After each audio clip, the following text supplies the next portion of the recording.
Alright lads and ladies, and a very happy new year to you all. So this is an interesting one. Netflix's new show Kaleidoscope is trying something a bit different. It's a TV series where you can watch the episodes in any order you fancy, resulting in what the producers describe as a unique viewing experience. Sounds pretty interesting, right? I mean, you could argue it's not really that different a viewing experience, as we're all going to get the same story, just in a different order. But regardless, it's a bit of innovation, and God knows we need some of that right now. But how does it all work? I hear you shout. Well, I'm glad you asked. To the Big Days Big Reviews whiteboard. So rather than having a number, each episode of Kaleidoscope is instead given a colour. You can supposedly watch any of these episodes in whatever order you like, with the possible exception of white, which I believe is the final episode. And there's a 1-minute intro called Black that appears to be the first episode, although it's barely even a trailer. Now, whilst I haven't confirmed that white is indeed the finale, I can confirm it appears as the final episodes on my Netflix. And for what I saw online, it appears to be the same for a lot of other people as well. Furthermore, it would appear that Netflix has randomized the order that the episodes will appear on a customer-by-customer basis. So in my case, when I click on the show, I see the episodes in the following order: black, yellow, green, blue, orange, violet, red, pink, then white. But I'm a sneaky bugger, so I decided to watch yellow and then go straight to red instead of sticking to the Netflix order. Oi, Netflix, you'll have to try harder than that to get me, baby. So obviously this review is based upon the 2 episodes I've watched. However, if there's interest in this series out there in YouTube land, then I'll be sure to make videos for the other episodes as well. But for now, what's the show all about? Is it any good? And is the ability to watch the show in any order a gimmick or something that will change how TV series are produced in the future? Stick around to find out. Big Days, Big Reviews. So let's have a quick chat about the plot. Since most of you probably haven't watched the show yet, I'll try and keep spoilers very light. But in any case, spoiler warnings for episodes yellow and red. So, Kaleidoscope on the surface seems to be your fairly typical heist story with hints of a revenge subplot, a la Ocean's 11. Now, if you remember, Ocean's 11 is partly about hitting a casino vault, but also about Danny Ocean getting revenge on love rival Terry Benedict who owns them. But whilst the main plots may be similar, Kaleidoscope is much darker with violence and betrayal key elements in the show. Despite this, I'm very happy to report they still have that upbeat, funky music that's in all Ocean's 11 films. You know, the music that goes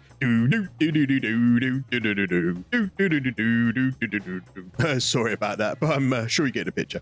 So starting with the yellow episode, we get to see our version of Danny Ocean, here called Leo Pap, played by an absolutely knackered looking Giancarlo Esposito. I mean, seriously, someone give this poor man some vitamin C and good sleeping tablets. Leo is a master thief on a mission to break into an impregnable vault in order to nick $7 billion worth of bearer bonds. For those of you that don't know, bearer bonds are basically like cash, so very easy to shift. It's what this lad was trying to pitch in Die Hard. Now, obviously Leo knows he can't do it alone, so spends the majority of Yellow hiring a crew of tow rags. Firstly, he hires a bloke called Stan, who Leo seems to have plenty of history with, as they greet each other very warmly. We don't get a lot of information about Stan's skills, but he appears to be a smuggler. Next up, they hire explosive expert Judy Goodwin, played by Rosaline Elbay. This one doesn't go so smoothly, as Judy insists that her loose cannon, safe-cracking husband Bob also gets a spot on the team. Knowing they'll need weapons, Leo hires Ava Mercer, played by Paz Vega. Obviously being British, we don't have many weapons dealers here, so I have to ask, is this what illegal gun sellers look like in the States now? Blimey. There's also the getaway driver called Roy Jr. Good name, that. Aside from the heist crew, we also get to meet the key members of SLS Security, who are the company who own the vault that the bonds will be stored in. Their CEO is called Roger Salas, played by the always wonderful Rufus Sewell. I'm sure you lot remember him playing Count Adamar in this lovely film. You have been weighed, you have been measured, and you have been found wanting. Under Roger is Hannah Kim, played by Tati Gabrielle. There's a couple of other characters too, but they've not been up to much yet. We learn early on in Yellow that Leo has an insider in SLS, making this whole scheme possible in the first place. So that's the main cast of characters. I don't know why, but when Leo's crew assembles for the first time, I couldn't help but compare them to the crew from Sexy Beast.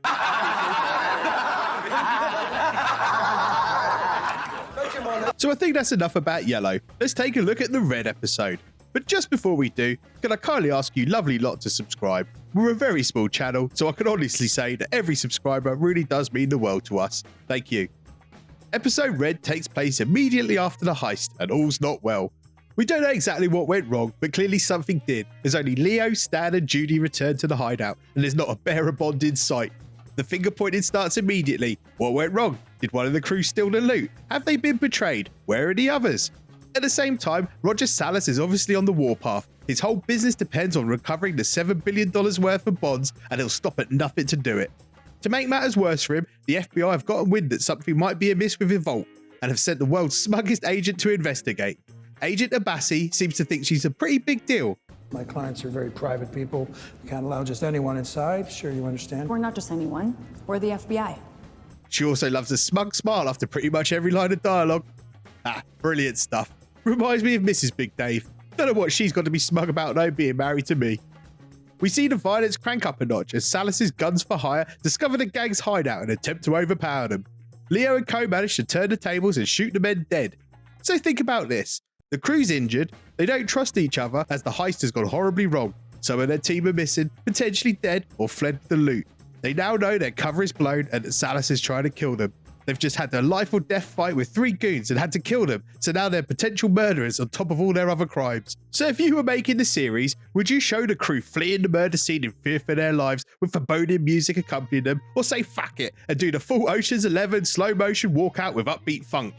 Well, bloody hilariously this show opts for the latter. For future reference, try and use the upbeat funky getaway slow motion shot when your crew escapes using wit and skill, not by doming some lackeys. It's a bit like if Reservoir Dogs had done this. Stop pointing that fucking gun at my dad!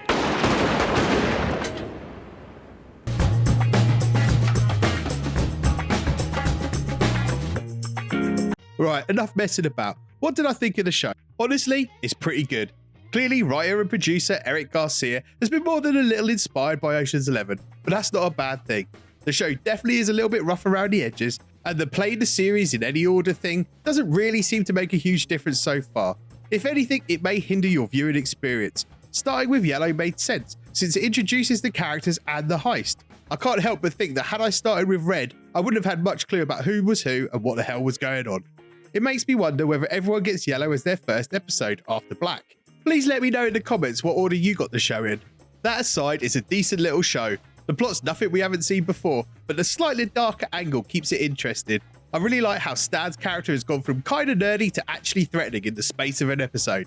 The subplot with Roger Salas and Hannah are tense and well acted, and contribute nicely to the wider show. So whilst the ability to watch the episodes in any order is a bit gimmicky, the show is good enough to stand on its own without it. So go on, give it a go. I'll certainly be watching the remaining episodes in whatever order Netflix gives them to me. Bloody hell, you've made it to the end of the show. Well done you. Now, if you could be a diamond and subscribe to the channel and hit the notification bell, that will make sure we can keep in touch in future. Please also drop a like on the video and maybe even comment below. A bit of banter is always welcome. I'd like to wish you all the best. Until next time.